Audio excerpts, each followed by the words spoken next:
Selamat pagi semuanya, perkenalkan, nama saya Alden Panangian Sihaan dari kelas 12L, ingin menyampaikan orasi ilmiah saya tentang teknologi.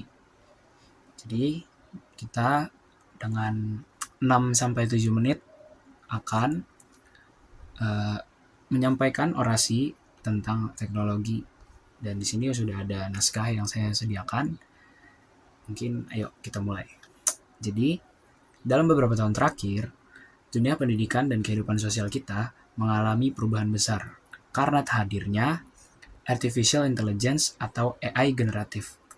Salah satu fenomena yang paling menonjol adalah penggunaan platform seperti ChatGPT, Gemini, mungkin Blackbox AI, dan lain sebagainya, yang kini digunakan oleh jutaan pelajar di seluruh dunia untuk mencari informasi, belajar bahasa, hingga membantu penyusun tugas.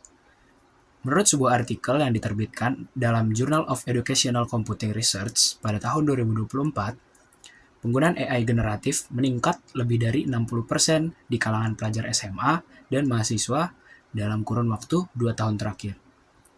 Data ini menunjukkan bahwa AI bukan lagi teknologi masa depan. AI sudah menjadi bagian dari rutinitas kita pada hari ini. Artikel jurnal yang saya jadikan referensi ini menyampaikan isu utama sebagai berikut.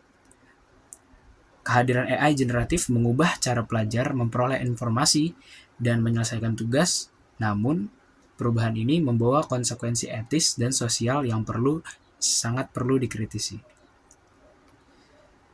Dan tentunya kita tahu dari artikel tadi, 60% pelajar menggunakan AI untuk membantu memahami materi. Dan 30% pelajar mengaku menggunakan AI untuk menulis bagian tugas tanpa memahami konten sama sekali. Dan juga guru-guru melaporkan adanya peningkatan ketergantungan digital yang menyebabkan sebagian siswa mengalami penurunan critical thinking atau cara berpikir kritis. Nah, berdasarkan data dari artikel dan fenomena di sekitar kita, hipotesis saya adalah jika penggunaan AI generatif di kalangan pelajar tidak diimbangi dengan literasi digital yang kuat, maka generasi muda beresiko mengalami penurunan kemampuan berpikir kritis dan kreativitas dalam 5 tahun ke depan atau mungkin lebih. Nah, saat ini kita hidup di tengah disrupsi digital yang sangat cepat. Setiap hari, algoritma dan machine learning bekerja di belakang layar, membantu kita mencari jawaban, memuat gambar, dan lain sebagainya. Memang teknologi ini sangat luar biasa. AI dapat mempercepat pembelajaran, membantu kita memahami materi yang sulit, bahkan membantu orang dengan disabilitas melalui sistem suara, otomatis, atau tutor digital. Namun, apakah ini semuanya positif? Disinilah letak persoalannya. Jadi, saya di sini menyiapkan ada 3 poin, yaitu yang pertama, risiko penurunan kemampuan berpikir kritis. Berdasarkan data artikel jurnal tadi, ketika 30% siswa menggunakan AI untuk membuat tugas tanpa memahami isinya, maka kemampuan intelektual mereka terancam mengalami stagnasi atau kemacetan dalam berpikir kritis. Pelajar hanya menyalin jawaban tanpa mengolah logika dan tanpa menganalisis isi dari konten yang mereka dapat dari AI. Dan di sini AI membantu, tetapi tanpa literasi, AI justru melemahkan kita. Dan di poin yang kedua, bahayanya bias data. AI belajar dari big data, namun data itu tidak selalu netral.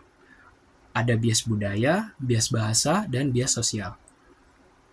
Jika kita tidak kritis, maka kita akan menerima informasi yang tidak akurat seolah-olah itu benar.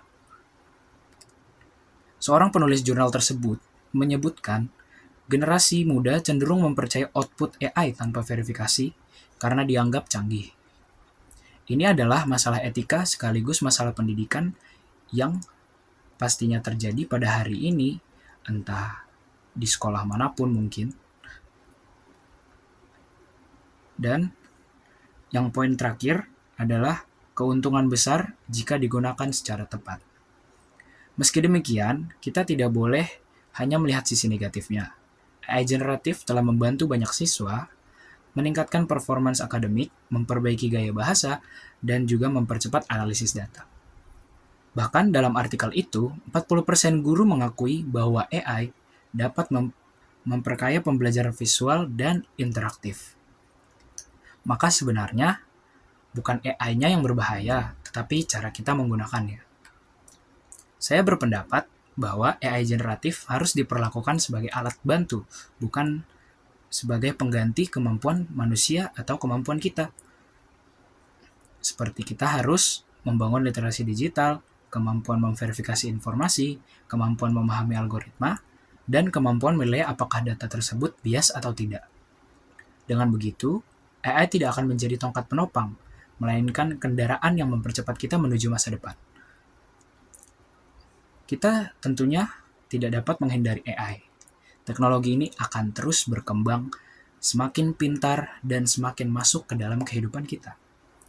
Namun kita harus memilih, apakah kita akan menjadi pengguna bijak yang mengendalikan AI atau menjadi generasi yang dikendalikan oleh algoritma. Maka, marilah kita membangun literasi digital, memanfaatkan teknologi secara cerdas, dan memastikan bahwa masa depan kita bukan ditentukan oleh mesin, tetapi ditentukan oleh diri kita sendiri. Nah, jadi itu saja mungkin yang bisa saya sampaikan. Terima kasih telah menyimak dan memperhatikan orasi saya. Terima kasih, selamat pagi.